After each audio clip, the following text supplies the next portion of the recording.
Around the time of the Civil War, it was common for clubs to form around the lake, its waters offering rest and relaxation to members. One of these clubs was founded on Grange Landing. Today it is the home to several cottages of a family compound, one in particular that remains faithful to their great-grandfather's ideals.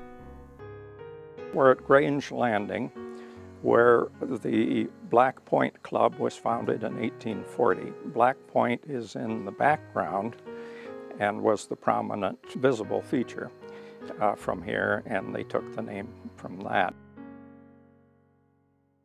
These social clubs offered solitude and sporting opportunities for its members. This one seems to have been more formal in that they did have meetings and keep minutes. They had rules: breakfast at 8, dinner at 1, supper at 6, all lights extinguished at 11, when all noise must cease.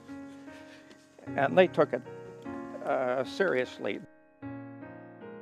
The charter called for ownership of the property to fall to the last bachelor of the club. When this bachelor from Geneva found a wife, her distaste for the Grange would lead to the building of a new home, one called the Castle.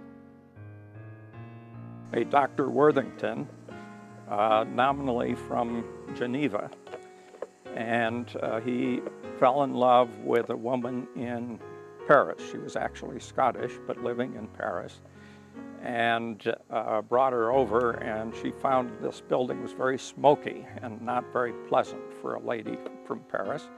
So he built her a luxurious house on the top of the hill, which we affectionately call the Castle. Legend has it that the man that built it inspected every single board so that you won't find a knot anywhere except in the upstairs bathroom. And apparently he had a little more wine than he should have that day.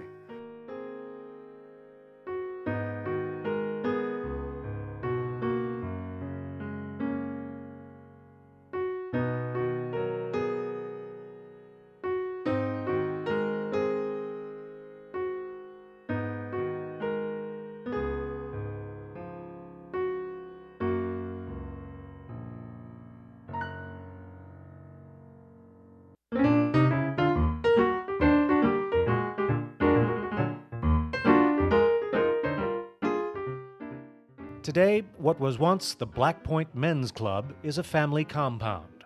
For nearly 100 years, the Ward family has called Grange Landing home. My earliest memories of coming here were my grandmother. She was still alive at the time. And my mother and dad lived down closer to the water, was where I actually grew up. The castle remains today much as it was first built. For the Ward family, respecting nature is a way of life. His business was a place called Ward's Natural Science Establishment. As such, they were naturalists. And my grandfather, I don't remember obviously my great-grandfather, but my grandfather would sit on the beach and you could bring him fossils and he would identify them. He could tell you how old it was and whether it was a plant or an animal or what it might be. And obviously the wildlife in terms of things like birds and deer and all those sorts of things are all around us. And it's just, I guess we just decided that it's great the way it is, and why change it? And so, step through the doors of the castle today, and you truly might be stepping back in time. You come into a formal drawing room. Immediately ahead of you are stairs to the upper floors, and it's all uniquely crafted woodwork. The newel post is hollowed out and a specially made brass candlestick sits in there. Of course, there was no electricity to begin with. To your left as you come in, there's a major fireplace that the stonework is huge, nearly walk in, and the woodwork goes to the ceiling. And throughout, it's this beautiful, clear pine, and fortunately never been painted or anything, just gorgeous.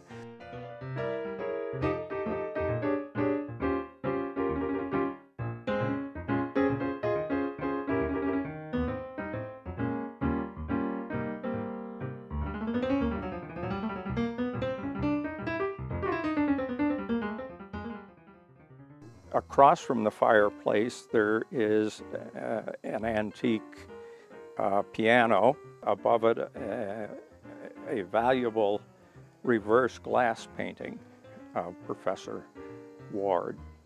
One of the Ward boys, Addison, was exceptionally brainy and a gifted jazz musician, and he used to play up there with his friends at night and upset the great aunts, but I loved it.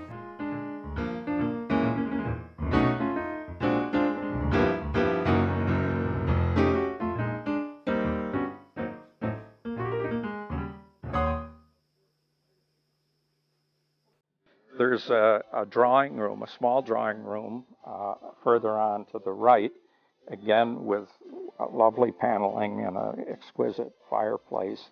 The outstanding feature in there are three huge portraits of Queen Elizabeth, the First, the Tsar, and Prince Albert. And these were early Kodak photographs that were taken. In keeping with the time of its construction, the castle features tall windows and doors leading to porches and balconies overlooking Canandaigua Lake. My immediate family have lived in every cottage on the place at one time or another as we got shuffled around. And I can remember when we had a baby of less than 1 year and lighting that fireplace to keep the baby warm on a cold fall night. And it's a wonderful room. When that cottage was built, there were no trees all the way down to the water. It was terraced with myrtle, so you could at that time see all the way to the water. For some 100 years, the Ward family and its descendants have called Grange Landing home. For generations, they have returned from far-off places to a place their great-grandfather envisioned as a family gathering place. There's an extended family here. I mean, we have relatives that live in Hawaii that come back. We have relatives that live in Vermont and Connecticut that convene here every summer. And that was my great-grandfather's intent. For the most part, it's everybody's here for the same reason, and we're very fortunate that my great-grandfather, I guess, had that vision. It is a special place, maintained today much as it was intended when first built. The effort necessary to keep places such as the castle is high. For some, its continued existence is reward enough. For many of the family, they come really only to see the people, and that's a perfect use of the place.